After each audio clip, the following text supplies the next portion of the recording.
जब एक खतरनाक वायरस पूरे देश में हंगामा मचा देता है, एक बाप अपनी बेटी के साथ बुशान शहर पहुंचने के लिए एक ट्रेन में चढ़ जाता है। लेकिन ये सफर सिर्फ मंजिल का नहीं, जिंदगी और मौत के बीच की एक खूनी दौड़ बन जाता है। तो चलिए कहानी की शुरुआत करते हैं। साउथ कोरिया के सोल शहर के आउटस्कर्ट में एक लोकल आदमी अपनी गाड़ी चला रहा होता है। रास्ते में उसकी गाड़ी को रोककर केमिकल स्प्रे से धोया जाता है। ड्राइवर गुस्से में आ जाता है, पर एक ऑफिसर बताता है पास के बायो रिसर्च प्लांट में एक वायरस लीक हो गया है और ये सरकार की तरफ से सिर्फ सेफ्टी प्रोटोकॉल है। ड्राइवर कुछ समझ नहीं पाता पर आगे बढ़ने लगता है। तभी एक फोन कॉल के चक्कर में उसका ध्यान भटकता है और एक हिरन उसकी गाड़ी से टकरा जाता है। ड्राइवर उतरकर देखता है हिरन मर चुका होता है। इसके बाद वो अपनी कार में बैठ जाता है, लेकिन जैसे ही उसकी गाड़ी थोड़ी दूर जाती है वही हिरन अचानक खड़ा हो जाता है। लेकिन अब वो एक नॉर्मल हिरन नहीं होता है। उसकी आंखें ग्लास जैसी बेजान और भयानक लगती हैं। ये उसी वायरस का असर होता है जो लीक हुआ है। अब कहानी दिखाते हैं मूवी के मेन कैरेक्टर की। शियाकवू सोल शहर का एक सक्सेसफुल फंड मैनेजर है, मतलब पैसा कमाने में माहिर, लेकिन अपनी पर्सनल लाइफ में बिल्कुल खुश नहीं है। उसका तलाक हो चुका है और अपने काम में इतना डूबा रहता है कि अपनी बेटी के लिए भी वक्त नहीं निकाल पाता। बेटी के जन्मदिन वाले दिन भी वो ऑफिस से देर से घर आता है। वो उसे एक ऐसा गिफ्ट देता है जो उसके पास पहले से ही होता है। ये देखकर शियाकवू को बहुत बुरा लगता है, इसलिए वो बेटी से पूछता है कि उसे क्या चाहिए। बेटी बस इतना कहती है कि वो अपनी माँ के पास बुशान शहर जाना चाहती है। शुरू में शियाकवू इस बात के लिए मना कर देता है, लेकिन फिर उसे अपनी बेटी की उदासी का एहसास होता है और वो मान जाता है। फिर वो अपनी गाड़ी लेकर ट्रेन स्टेशन पहुंचता है। उसके लिए ये बस एक आम ट्रेन का सफर था, लेकिन सोल से बुशान तक का सफर बन जाता है जिंदगी और मौत का खेल। वो अपनी बेटी को साथ में लेते हुए ट्रेन में बैठ जाता है। ट्रेन चलने ही वाली होती है कि अचानक एक लड़की जिसके पैर में गहरी चोट लगी होती है, किसी तरह भागते हुए अंदर घुस जाती है। दरवाजा बंद होता है, ट्रेन अपनी रफ्तार पकड़ती है, लेकिन उस लड़की की तबीयत तेजी से बिगड़ने लगती है। ये सब उस खतरनाक वायरस का नतीजा होता है जो सोल शहर में लीक हो चुका था। कुछ देर बाद वो लड़की जमीन पर गिर पड़ती है। ट्रेन के स्टाफ की एक लड़की उसे उठाने आती है, पर जब देखती है कि कोई जवाब नहीं मिल रहा तो तुरंत बाकी स्टाफ को इन्फॉर्म कर देती है कि ये एक मेडिकल इमरजेंसी है। लेकिन कुछ ही पल बाद वही लड़की अचानक झटके से उठती है। उसकी आंखें बिल्कुल शीशे सी सफेद हो जाती हैं, जैसे कि उस हिरन की थी, और उसके चेहरे पर इंसानियत का नामो निशान मिट जाता है। वायरस ने पूरी तरह उस पर कब्जा कर लिया था। अचानक वो अपने होश खो बैठती है और सीधा स्टाफ पर टूट पड़ती है। उन्हें काटने लगती है, खाने लगती है। ये देखकर उस डिब्बे के सभी लोग दहशत से कांप जाते हैं। स्टाफ की वो लड़की कुछ ही सेकंड में जान गंवा देती है, लेकिन मौत के बाद भी चैन नहीं मिलता, क्योंकि वायरस उसके शरीर में घुस चुका होता है। अब वो भी खून की प्यासी बन चुकी थी। उस डिब्बे में मौत का नंगा नाच शुरू हो जाता है। 2 से 4, 4 से 8 और धीरे धीरे हर एक इंसान उस वायरस का शिकार बन जाता है। पड़ोसी डिब्बे में ये मंजर देखकर भगदड़ मच जाती है। लोग जान बचाकर सुरक्षित डिब्बों की तरफ भागने लगते हैं। धीरे धीरे ये अफरा तफरी शियाकवू और उसकी बेटी के डिब्बे तक पहुंच जाती है। वहाँ भी लोग एक दूसरे पर टूट पड़ते हैं, काटने खाने लगते हैं। अपनी आंखों के सामने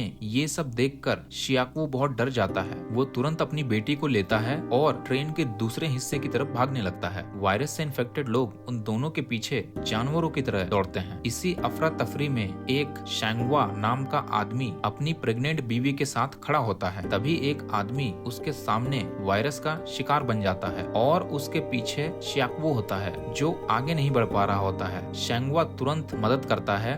वो उस इन्फेक्टेड आदमी को उठाकर बाथरूम में बंद कर देता है, लेकिन तब तक देर हो चुकी होती है। बाकी सभी इन्फेक्टेड लोग भी उनके पीछे आ चुके होते हैं। शियाकवू मुश्किल से एक सेफ डिब्बे में घुस जाता है। शैंगवा और उसकी पत्नी भी जान पे खेलकर अंदर आते हैं और फिर वो लोग दरवाजा बंद कर देते हैं। तब जाके सभी को थोड़ी देर के लिए सुकून मिलता है। तभी ट्रेन में अनाउंसमेंट होती है, अगले स्टेशन पे गाड़ी नहीं रुकेगी, और पूरे डिब्बे में लोग एकदम से बेचैन हो जाते हैं। कई लोग तो बीच में उतरना चाहते थे। वो गुस्से और घबराहट में चिल्ला उठते हैं, लेकिन ड्राइवर का जवाब साफ होता है कि ये ऊपर से ऑर्डर आया है, मुझे यही फॉलो करना होगा। अगले स्टेशन के पास से गुजरते हुए सब खिड़की से बाहर झांकते हैं और दिल थम जाता है। प्लेटफॉर्म पर भगदड़ का मंजर है। कुछ लोग जमीन पर पड़े हैं, कुछ दौड़ रहे हैं और कुछ इंसान नहीं लग रहा है। सबको तब समझ में आता है वहाँ भी वायरस फैल चुका है, इसलिए ट्रेन नहीं रोकी गई। टीवी स्क्रीन पर इमरजेंसी न्यूज चल रही होती है, जिसमें दिखाते हैं कि वायरस एक शहर तक सीमित नहीं रहा, देश के कई शहरों में फैल चुका है। पुलिस कई जगह पर कंट्रोल खो चुकी है, कुछ इलाकों में लॉकडाउन हो गया है। फिर एक अनाउंसमेंट होती है, ट्रेन अगले स्टेशन पर रुकेगी, वहाँ मिलिट्री तैनात है और वो स्टेशन सेफ है। सबके दिल में एक छोटी सी उम्मीद जगती है। स्टेशन पर पहुँचते ही लोग खिड़की से देखते हैं, प्लेटफॉर्म सूना सूना है, जैसे वहाँ सब नॉर्मल हो। लेकिन जैसे ही कुछ लोग बाहर कदम रखते हैं, सामने से मिलिट्री के लोग दिखते हैं, लेकिन उनकी चाल अजीब है और आंखों में एक अलग सी भूख। पता चलता है वो भी इन्फेक्टेड हो चुके हैं। एक ही पल में प्लेटफॉर्म एक जंग का मैदान बन जाता है। लोग भाग के बचने की कोशिश करते हैं, पर हर तरफ से इन्फेक्टेड लोग घुस आते हैं। शियाको अपनी बेटी को एक दूसरे रास्ते से ले जाता है, लेकिन मिलिट्री का एक इन्फेक्टेड आदमी उस पर हमला कर देता है। उस पल शेंगवा आता है, उसे और उसकी बेटी को बचाता है और वो लोग मिलकर भागने लगते हैं। लेकिन दरवाजा तोड़ के इन्फेक्टेड वहां तक पहुंच जाते हैं और मजबूरी में सब दोबारा ट्रेन की तरफ भाग पड़ते हैं। ट्रेन में चढ़ने के बाद मानो जैसे मौत के साथ रेस हो रही है, पर वो दोनों लोग और उनकी बीवी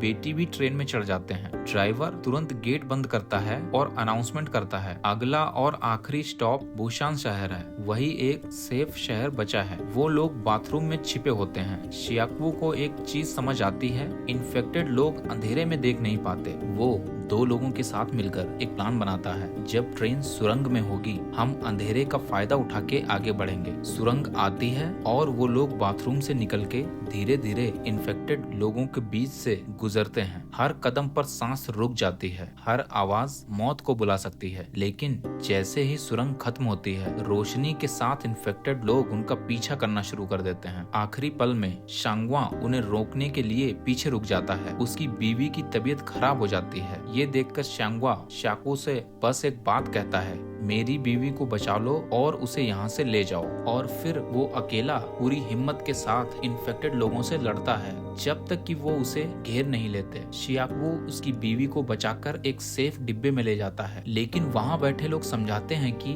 नए आए लोग भी इन्फेक्टेड हो सकते हैं, इसलिए वो उन्हें तुरंत निकालने को कहते हैं ताकि बाकी लोगों की जान खतरे में न पड़े। ये सुनकर उनका दिल टूट जाता है। शियाकू प्रेग्नेंट लेडी और अपनी बेटी के साथ वहाँ से चला जाता है, पर एक औरत जो पहले से ही डिब्बे में थी, उन लोगों का ये बर्ताव देखकर गुस्से में दरवाजा खोल देती है और फिर इन्फेक्टेड लोग अंदर घुसकर वहाँ के सभी लोगों को खत्म कर देते हैं। उन्हें अपने कर्मों की सजा मिल जाती है। बच गए लोग थके हुए और उदास होते हैं। इसी बीच शियाकू अपनी बेटी से वादा करता है कि वो उसे हर हाल में बुशान तक ले जाएगा। बेटी इमोशनल होके कहती है कि वो बस चाहती है कि पापा उसके साथ रहें। ये सुनकर शियाकू थोड़ा अंदर से खुश हो जाता है। तभी अचानक ट्रेन रुक जाती है, क्योंकि आगे ट्रैक पर एक्सीडेंट हुआ होता है। ड्राइवर अनाउंसमेंट करता है कि अगर कोई जिंदा है तो अब यहाँ से पैदल आगे जा सकता है। सब लोग उतरते हैं, लेकिन एक आदमी दूसरे डिब्बे से भागता है और इन्फेक्टेड लोगों को अपने पीछे ले आता है। इन्फेक्टेड लोग शियाकू, उसकी बेटी और प्रेग्नेंट लेडी के पीछे लग जाते हैं। ड्राइवर एक खाली इंजन ढूंढ लेता है जो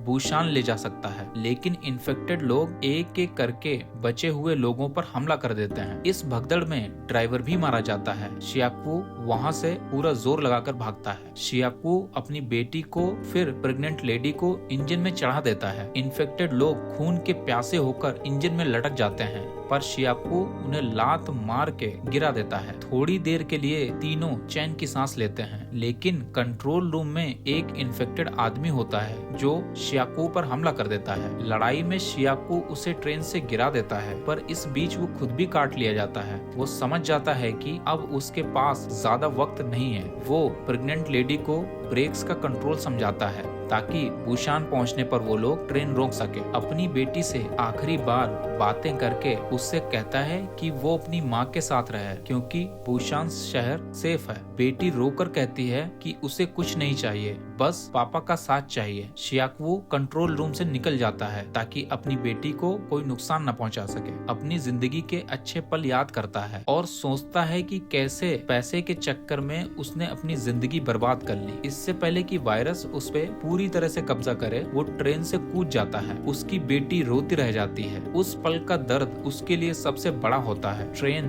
धीरे धीरे बुशान की तरफ बढ़ती है। प्रेग्नेंट लेडी ब्रेक्स लगाती है जैसा बताया गया था और दोनों ट्रेन से उतरकर सुरंग में जाते हैं। वहाँ मिलिट्री उन्हें देख लेती है, पहचान कर लेती है कि वो इन्फेक्टेड नहीं है और उनकी जान बचा लेती है और कहानी यहाँ पर खत्म होती है।